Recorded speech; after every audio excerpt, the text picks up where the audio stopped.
The Treasury Department has been involved in a lot of recent events.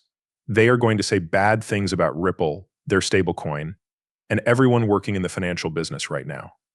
As someone who is looking at the whole Bitcoin space from the outside, they are very optimistic right now. And I will show you exactly what I mean when I say that the financial elites know that this year will be the year when the doors open and $1 trillion pours in. Because they are telling you to watch this clip, let's start by setting the scene. I've made a list of some of the most important ones. What do they know about things? Watch out for it. It's important that this year the biggest asset issuers in the world are putting out tokenized forms of their assets. I think 2024 will be a very big year for growth because a lot of things are coming together to make the infrastructure and standards easier to use. A huge number of teams are just building on top of these. I'm more positive than ever about technology. There is a lot of good that we think will come from the progress of technology, so we are hopeful about it. I have a lot of hope for that because we think it will be great for XRP, a digital asset we use. I'm just happier than I've ever been in general. Technology is getting better and the user experience is getting better, so when you mix those two things together, you get the infrastructure that surrounds you. All of those things are our goal, and we think it's very likely to happen. Both the clarity of the law and the infrastructure have the ability to be very powerful. That is true.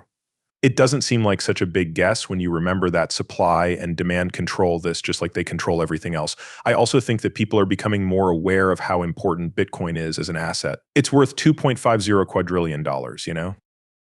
It just says that it thinks the dollar market will double by the end of the year. I think I might have been too optimistic about the tens of trillions that we could see, especially since it is now at 1.4 quadrillion. Still, this is only a small part of the huge market for XRP, which trades for between $30 and $50 trillion every day. We will reach $50 trillion in 2 years. On the site, spiral replays of the meeting will be accessible. To reach the total size of the electronic money market, which is over $1 trillion, it's important that we have legal and regulatory certainty. This is because if we or a company wants to keep their balance sheet and know how to account for it, or if a bank wants to use it as collateral or in a financial service, you need that legal and regulatory certainty. And after that, these kinds of digital money can really catch on with everyone. If they don't have that, they might not be able to serve as many areas. But once you have that total addressable market, it will be the size of the electronic money market, which is over $100 trillion.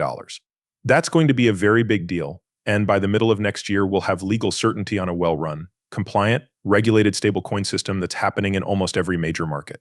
And for the stablecoin, the reliable cash, on the other hand, I'm sure the market will grow even more. It's a great story to tell Brad, and I think a comp first player from the US has a big part to play. Thank you very much. Thank you for being here. It's great to meet you. They think there will be a big growth. It's crazy. Brad only dropped a big hint. Brad Garlinghouse, Jeremy Lair, and I are all excited about what will happen in 2024. Have you heard what Jeremy Ayers has to say? We haven't talked about the things he brings up yet in terms of the $100 trillion potential market size. We're not even talking about payments right now. The real potential market is worth more than $4 quadrillion, but we'll talk about that another time. But there's a reason we're still at ground zero. That is what the financial sector will be focusing on, with FIs being the most upbeat. The most important thing to remember from that short clip was what Brad Garlinghouse said about stablecoins. First, how did we miss that? You understand? Let's go. Please hear that again. In fact, I think the market is going to grow.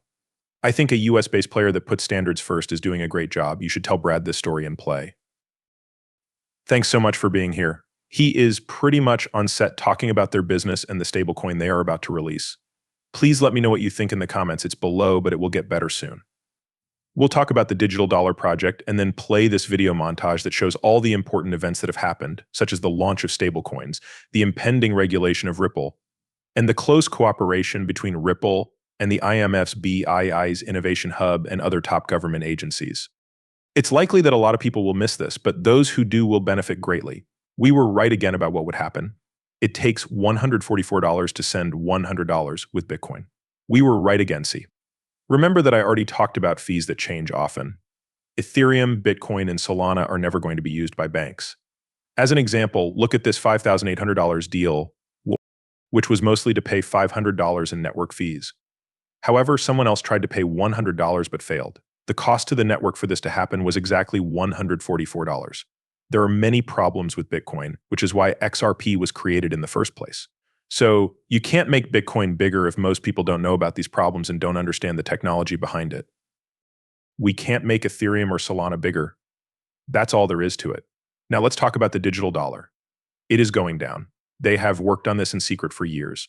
There is work being done on this project by both Chris John and Ripple. Carlo, who is in charge of the digital dollar project, has been connected to Ripple XRP since the beginning. How likely is it that we can work together? That being said, a lot of them have worked out well. We've been together for a long time but haven't told anyone.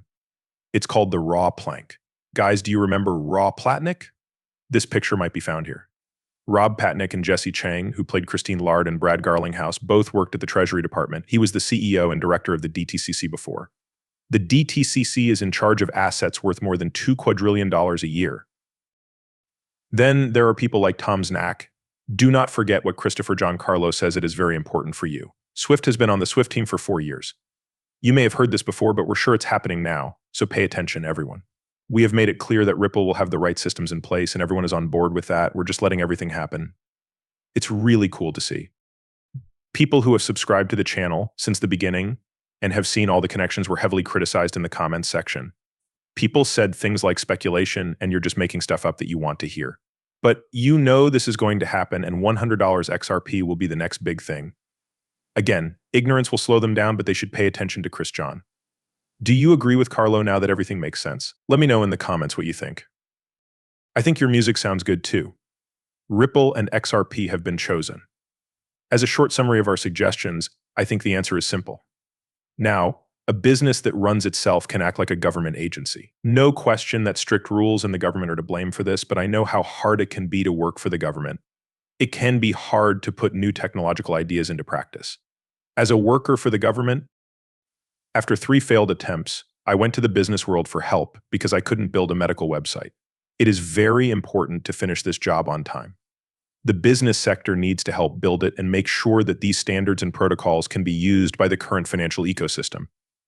It will have a trust layer where many things will be built. Banks, payment providers, and other standard sets of protocols will be able to design this layer. Oh, Ripple wants to be a payment train that makes it easier for money to move between banks and the economy of the future. We want to improve everyone's knowledge of how to connect the different economies of about 200 countries around the world and make sure the payment system works smoothly. You know about all the different company names. From what I can tell, we won't know who won for 3 to 5 years. But even then, the prizes will be worth a lot, as trust standards will support more and more of the world's infrastructure. Because trust is at the heart of every payment system, we need to make sure that the payment design has all the privacy protections that are needed. Along with a trust system, we need to make sure that the payment architecture has the right to privacy. It won't be the winner, but it will always be safe. And I think they will be the place where we store our cryptocurrency value. Without a doubt, for many reasons, one of which is safety. I wasn't sure if XRP would last in the long run, because Ripple, the company, only owns about 50% of them right now. For some reason, I thought this idea wasn't possible, but it turned out that I was wrong. Well done, Brad Garlinghouse and his group, Ripple.